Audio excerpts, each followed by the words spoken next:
I'm Michael, and I'm a member of the Customer Success Leadership Team here at Thoropass.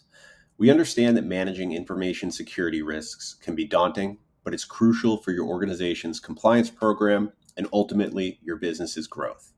Today, I'll show you Thoropass's integrated risk management feature, the Risk Register.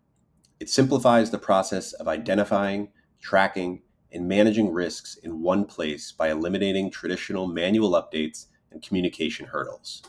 Let's explore how to create your first risk efficiently with Thoropass. We recommend that all of our customers add privileged access as a risk on their risk register, as mishandling or unauthorized use of such access can result in severe data breaches, system compromise, and potential regulatory non-compliance.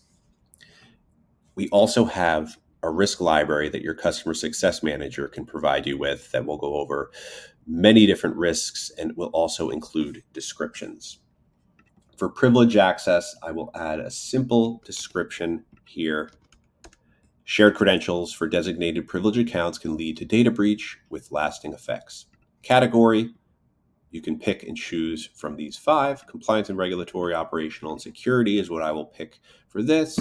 You can assign an owner, a risk ID, and you can see below what your prior risk was identified as. So I will just make this right in line, 1, 3, 3, 4. Custom tags, completely optional.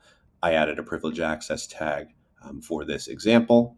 Notes, if there's any notes that you want to share internally so people on your team are aware of the risk and the reasons why you added it to the register, totally fine.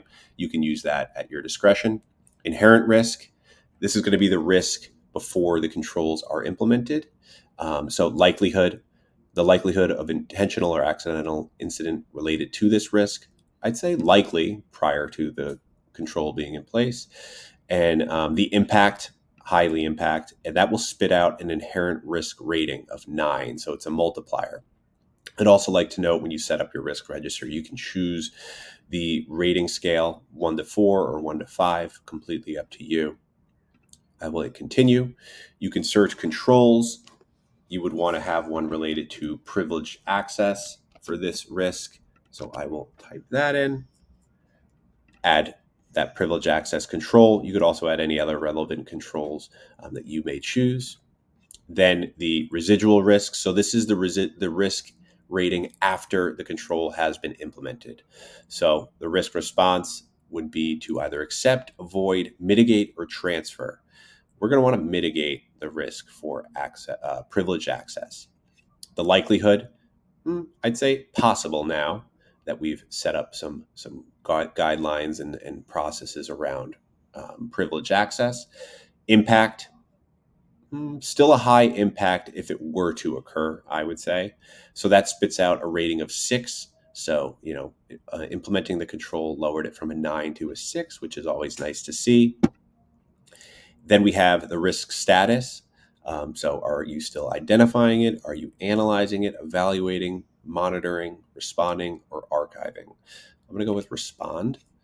The current activity, you would point out how you are reacting and responding to that specific risk, and treatment if applicable.